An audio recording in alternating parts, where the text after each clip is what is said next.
Hello friends, welcome to my channel the Pandeys with a new exciting vlog, जहां मैं explain करने वाली हूं पुष्पा 2 की स्टोरी लाइन।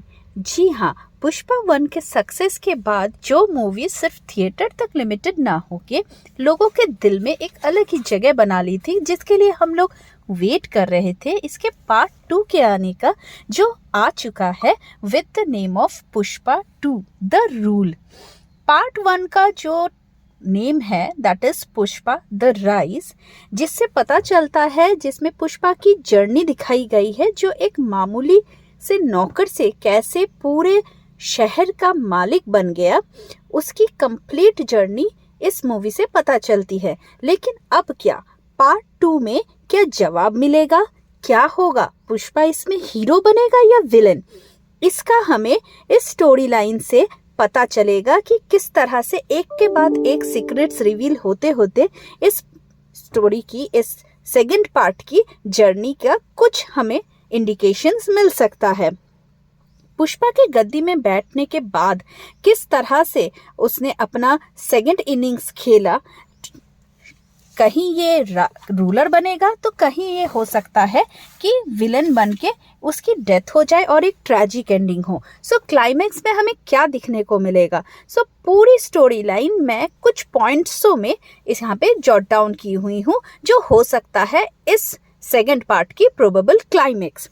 तो फर्स्ट पॉइंट जो इसमें निकल के आ रहा है, जो बेस्ट फ्रेंड था पुष्पा का, पार्ट 1 में दिखाया गया था कि किस तरह से उसने अपना मालिक छोड़ के पुष्पा के साइड पे आ गया और पुष्पा का राइट हैंड बन गया। अब चांस है कि इस सेकंड पार्ट में वही बेस्ट फ्रेंड धोखा दे दे और पुष्पा को मार डाले। तो क्या हो सकता है, एज अ फ्रेंड और एक असैसिनेशन? क्या हो सकता है? ये हो सकता है हमारा क्लाइमैक्स का turn and twist. Second part यहाँ पे और एक निकल के आता है, जो कि इसका सबसे बड़ा डार्क सीक्रेट है, जिसमें हो सकता है कि पुष्पा एक गैंगस्टर ना हो के गैंगस्टरों का बाप हो। That means a undercover agent जो ड्यूटी करते रहते हैं और वो ये गैंगस्टरों के बीच रहकर ही किस तरह से जो स्मगलर्स हैं सैंडलवुड के, उनको कैच करते हैं और एलिमिनेट करते हैं। हो सकता है यही हो आखिरकार मूवी की स्टोरी लाइन। पार्ट 2 में ये मूवी नेशनल लेवल से इंटरनेशनल लेवल तक ले जाया गया है। अब पुष्पा की पर्सनल लाइफ में भी 2 इम्पोर्टेंट पार्ट है, जो है उसकी माँ और उसकी गर्लफ्रेंड दैट इज श्रीवल्ली। अब ट्विस्ट यहाँ पे भी आ सकता है कि श्रीवल्ली की डेथ हो जाए। डेथ के पीछे का कारण क्या है? कितनी फाइटिंग हुई है जिसकी वजह से इस बार एक्चुअली में पुष्पा एक फ्लावर से फायर बनेगा और अपने ही सिंडिकेट वालों के आगे वो बदला लेगा। इस तरह से पुष्पा पैसा पावर छोड़ के अपने मकसद पे चल पड़ता है और सिंडिकेट को बर्बाद कर देता है। एट लास्ट पता नहीं कि लास्ट में सिर्फ और सिर्फ ये सिंडिकेट वाले ही नहीं, जो पॉलिटिशियंस है, जो सिर्फ पैसों के लिए काम करते हैं, शायद उनका भी पूरी तरह से बदला आ पड़े पुष्पा के ऊपर। वो भी एक स्ट्रॉन्ग विलन के रूप में यहाँ पे दिखाया जा सकता है। और हाँ, भूल कैसे सकते हैं शेखावत के बारे में, द आईपीएस ऑफिसर, जिसने 15 मिनट लास्ट के पूरी स्टोरी लाइन को घुमा के रख दे सकता है। एक करप्ट पुलिस ऑफिसर जिसका पास्ट भी इस पार्ट में हम लोगों को पता चलेगा।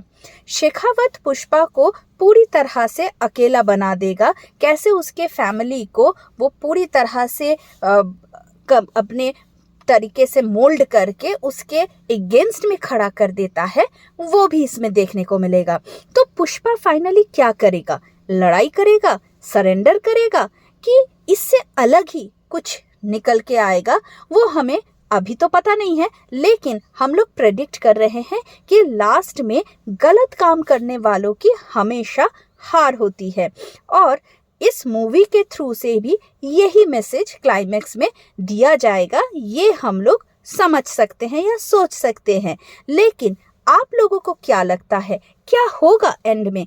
क्लाइमैक्स कैसे किया जाएगा? जो मुझे आप लोग कमेंट करके बताइएगा कि आप लोगों के तरफ से ये क्लाइमैक्स किस तरह से खत्म होना चाहिए। और इसमें थर्ड पार्ट का भी कोई इंडिकेशन रहेगा क्या, तो जल्द ही कमेंट करिए before the movie gets release. Let's see कि कौन सा क्लाइमैक्स स्टोरी फाइनली निकल के आती है। So wait till 5th December.